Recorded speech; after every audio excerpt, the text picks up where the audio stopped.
There is no question that Americans love to eat. In fact, the love of food is not just relegated to America anymore. Food has become a fascination around the world. Many people don't just eat to live, they live to eat. Unfortunately, living to eat could make life miserable, especially for the millions that have sensitivities to certain foods, like gluten, a protein found in wheat, barley, rye, and oats. Gluten sensitivity means that your immune system recognizes gluten as an invading organism almost, that it's something that the immune system has to fight and neutralize, usually first inside the intestine. The majority of people who have gluten sensitivity don't know they have it because they may just have the immune response going on inside the intestine for years before they get damage. And the only time you get symptoms from any disease is when enough tissue has been affected or you have enough organs, multiple organs involved, that you either get a syndrome or some symptoms. Celiac disease, an autoimmune digestive disease, was long thought to be the only culprit when people developed an intolerance to gluten. But over the last decade, it has been discovered that many people who test negatively for celiac disease are still sensitive to gluten. In fact, research estimates that as many as 75 million Americans have symptomatic non-celiac gluten sensitivity. That's 33 times the number of Americans who have celiac disease. Dr. Kenneth Fine was the first to diagnose gluten sensitivity when celiac disease is not present. If you do not have damage or atrophy of the villi in the intestine, then blood tests are negative, so they're not going to pick it up. And so moving forward in technology, when we found out that 5 to 7 times more often these antibodies are inside the intestine, the stool test has become the mainstay of the most sensitive measure of the anti-gliadin antibodies. Dr. Fine, a gastroenterologist with 25 years of research and clinical experience in the area of gluten and other food sensitivity and intestinal inflammatory syndromes, has discovered that 50% of Americans develop immune reactions to gluten and other common dietary proteins. It looks like we're talking about 50%, 50, of the entire population can react to gluten, and about half of those are symptomatic in some way, whether that be irritable bowel syndrome, colitis, an autoimmune syndrome, headaches, chronic fatigue, depression, etc. I learned about my gluten sensitivity problem when I was in school, mostly nursing school. I had problems concentrating, staying focused, and I also had a lot of stomach issues.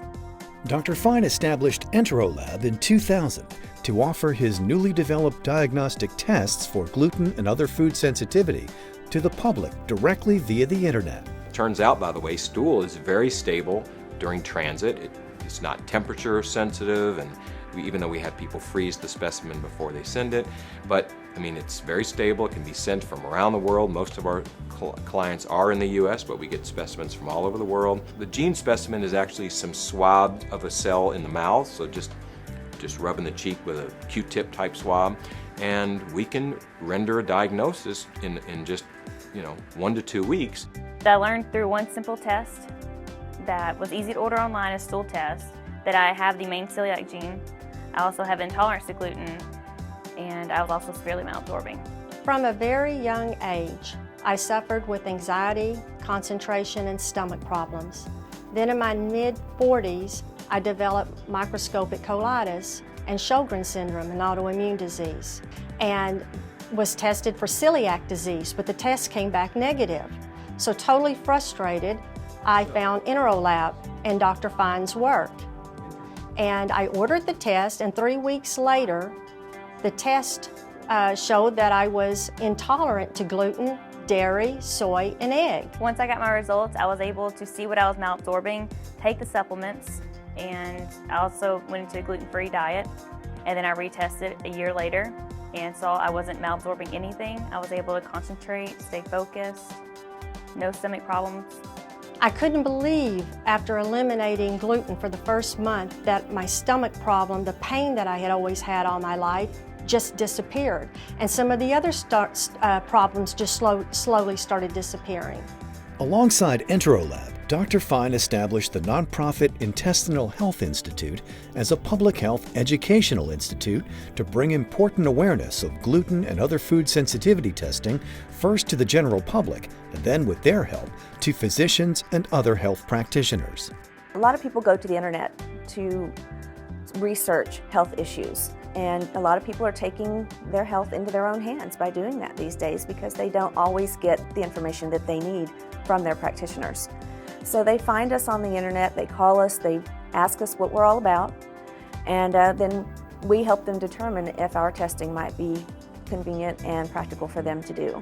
Truthfully, the idea that I had was I would take it to the people would take both their test results and the information they heard at my lectures back to their doctors, and then the doctors would come back to us.